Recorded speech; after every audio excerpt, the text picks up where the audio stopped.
नमस्कार, news अनकटच्या morning बुलेटिनमध्ये आपलं स्वागत। बुलेटिनच्या सुरुवातीला वेगवान आढावा घेऊयात काही ठळक बातम्यांचा। सर्वात मोठा पुरावा, पहलगाम हल्ल्यातील 2 संशयित अतिरेकी पुण्यातील पर्यटकाच्या कॅमेऱ्यात कैद। भाजपमधील माझा प्रवेश हा पहिला आणि शेवटचा, पंडित पाटील यांचं विधान। अमरावतीत विधान परिषद सभापती राम शिंदे यांचा भव्य असा नागरी सत्कार। आणि जळगावच्या पाचोऱ्यात फिरते लोक न्यायालय। नमस्कार, मी साक्षी पांचाळ आणि आपण पाहताय न्यूज अनकट। हेडलाईन्स नंतर आता एक नजर टाकूयात बातम्यांवर विस्ताराने। पहलगाम हल्ल्यातील सर्वात मोठा पुरावा समोर आलाय। 2 संशयित अतिरेकी पुण्यातील पर्यटकाच्या कॅमेऱ्यात कैद झालेत। पहलगाम हल्ल्यातील हा महत्त्वाचा पुरावा मानला जातोय, तर श्रीजित रमेशन या पर्यटकाने हा पुरावा NIA कडे दिलाय। आमदार पंडित पाटील यांचं हे वक्तव्य आपण पाहूयात। भाजपमधील माझा प्रवेश हा पहिला आणि शेवटचा। भाजप पक्ष प्रवेशानंतर पहिल्यांदा आपली प्रतिक्रिया व्यक्त करताना पाटील यांनी भाजप पक्ष प्रवेश वेळी माझं मोठं स्वागत करण्यात आलं आणि रायगडच्या विकासासाठी मी हा महत्त्वपूर्ण निर्णय घेतल्याचं त्यांनी माध्यमांना सांगितलंय। भाजपच्या प्रवेशाच्या वेळेला त्या पक्षाचे नियम ठरलेले, लोकांना वाटलं मुख्यमंत्री आले नाहीत, तर मुख्यमंत्री युतीचे मुख्यमंत्री आणि आमचे रवींद्र चव्हाण यांच्या उपस्थितीमध्ये आमचं स्वागत केलं आणि या प्रसंगी जिल्ह्यातल्या प्रत्येक तालुक्यातल्या लोकांनी मला सपोर्ट केला।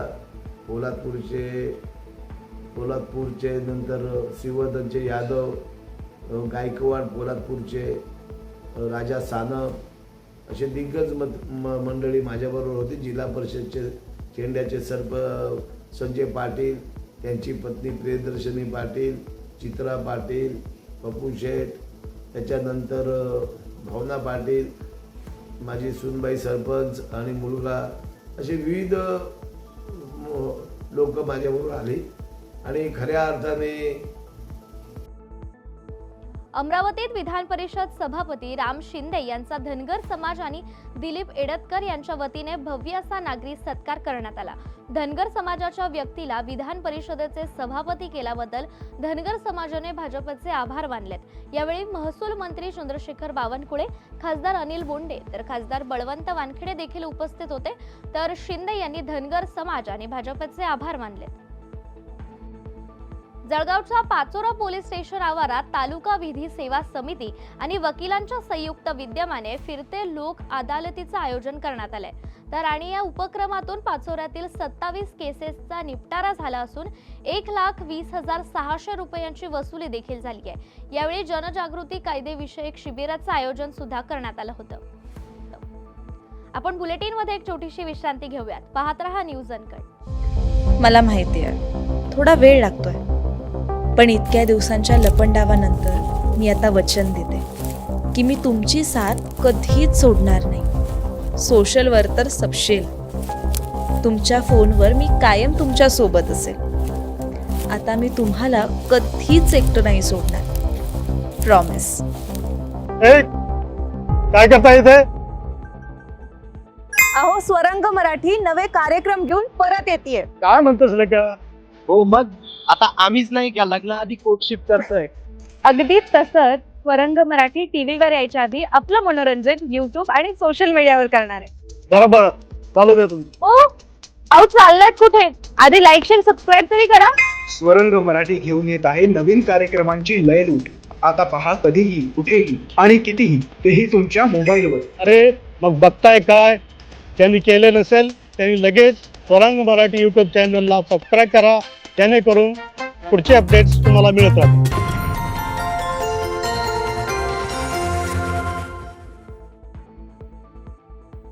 विश्रांतीनंतर पुन्हा एकदा स्वागत। पाहूयात उर्वरित काही महत्त्वाच्या घडामोडी। ग्रामविकास आणि पंचायत राज विभाग राज्यस्तरीय कार्यशाळा मुख्यमंत्री देवेंद्र फडणवीस यांच्या उपस्थितीत पुण्यातील यशदामध्ये पार पडली। या कार्यशाळेनंतर मुख्यमंत्र्यांनी विविध विषयांवर माध्यमांशी संवाद देखील साधलाय।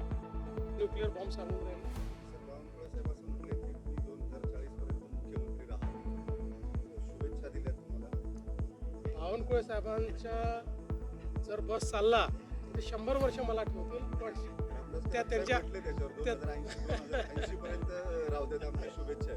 पण त्यांच्या शुभेच्छा यातला फक्त मतितार्थ आपण समजून घ्या की या शुभेच्छा आहेत माझ्या चांगल्या करताच्या शुभेच्छा. बाकी राजकारणामध्ये रोल बदलत असतात, ते बदललेही पाहिजे. कोणी फार दीर्घकाळ राहत नाही, त्याच्यामुळे जेव्हा माझा रोल बदलायचा तेव्हा तो बदलेल.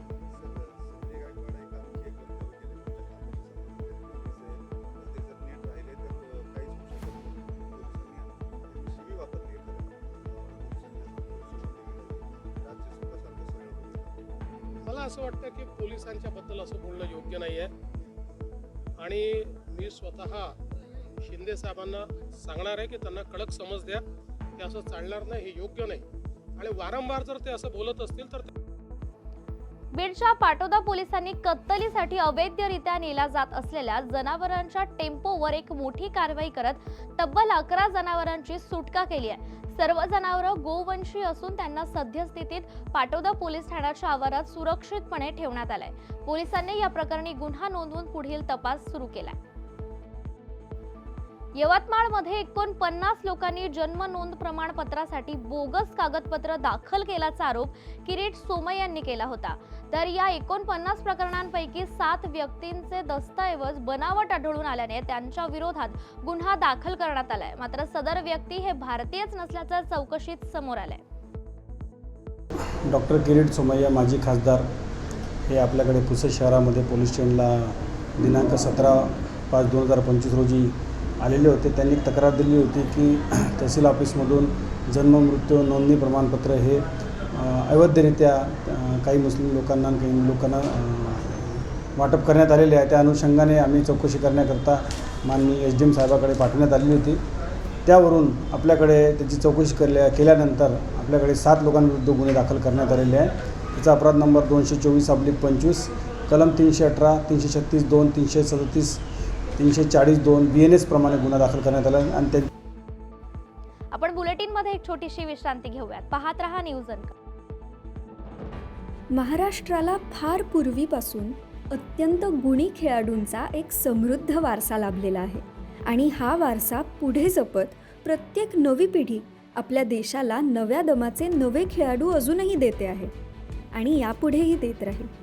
क्रीडा विश्वातील हेच नाविन्य ओळखत आणि ते जपण्याचं उद्दिष्ट घेऊन सादर करतोय क्रीडेच्या जगतात एका नव्या दृष्टिकोनाने डोकावण्यासाठी एक हक्काचं ठिकाण AJC स्पोर्ट्स. आता तुम्ही म्हणाल कितीतरी आहेत, तुम्ही काय वेगळं देणार? तर आम्ही घेऊन येत आहोत महाराष्ट्राचं पहिलं संपूर्ण मराठी स्पोर्ट्स चॅनल. मराठी प्रेक्षकांसाठी कबड्डी, फुटबॉल, खो खो, मल्लखांब अशा ग्रामीण तसंच शहरी भागात प्रसिद्ध असणाऱ्या यासारख्या अनेक खेळांचं थेट प्रक्षेपण, तज्ज्ञांचं विश्लेषण आणि स्थानिक खेळाडूंच्या प्रेरणादायी कथा इथे पाहायला मिळते. आजपर्यंत आपले खेळ जागतिक स्तरावर पोहोचले नाही, पण आता मात्र ते बदलणार. आम्ही स्थानिक खेळाडूंना मोठ्या संधी देण्याचा संकल्प केला आहे. मराठीमध्ये जगभरातील स्पोर्ट्सचे सर्वोत्कृष्ट कव्हरेज मिळवण्यासाठी AJC स्पोर्ट्सला आजच जॉईन करा. तुम्ही आयोजित करत असलेल्या छोट्या छोट्या स्थानिक, जिल्हास्तरीय किंवा राज्यस्तरीय स्पर्धांना एक ग्रँड लुक देण्याकडे आमचं लक्ष असेल.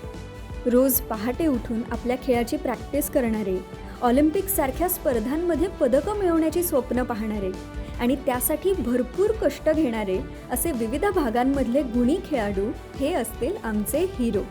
चला तर मग आपल्या खेळाला आपली ओळख देऊया.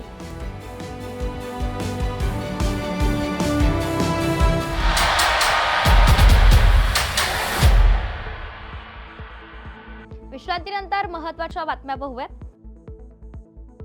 नागपूर सुरत बायपास महामार्गावर रात्रीच्या सुमारास लिफ्ट देऊन तरुणीची लूट करणाऱ्या दोघांना धुळे गुन्हे अन्वेषण शाखेने ताब्यात घेतलंय. त्यांच्याकडील 22,870 रुपये किमतीचा मुद्देमाल पोलिसांनी जप्त केलाय, तर अधिक तपास पोलिसांकडून सुरू. पुण्याच्या इंदापूरमध्ये धक्कादायक घटना घडली आहे. बायकोवरती संशय घेत पतीने तिची हत्या करून 300 किलोमीटर अंतरावर असणाऱ्या नाशिक जिल्ह्यातील नांदगाव घाटात मृतदेह फेकल्याचा पोलीस तपासात निष्पन्न झालाय.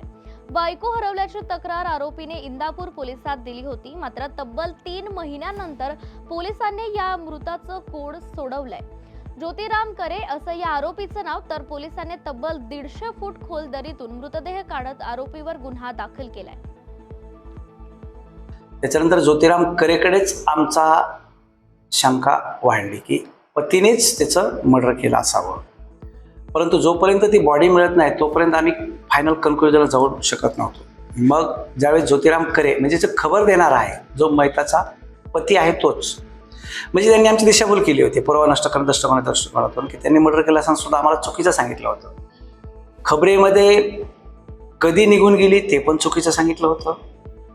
त्याच्यानंतर तो सांगत दिशा पण आमची दिशाभूल करत होता. पण त्याला ज्यावेळेस आमची शंका जाणवली, गुप्त माहिती मिळाली, त्याच्यानंतर आमचे पथक, पोलीस उपनिरीक्षक लेंडवे साहेब, पोलीस हेड कॉन्स्टेबल केमधरणे आणि पोलीस हेड कॉन्स्टेबल गोलांडे असे एक आम्ही सविस्तर सूचना केल्यानंतर यांनी आम्हाला सुरुवातीला बरंचसं ओळवळीचे उत्तरं दिले, बरेचसे स्पॉट वेगळे सांगितले. पण आम्ही आमच्या कौशल्यपूर्वक. आणि आता पुढची बातमी हवामान विभागातून.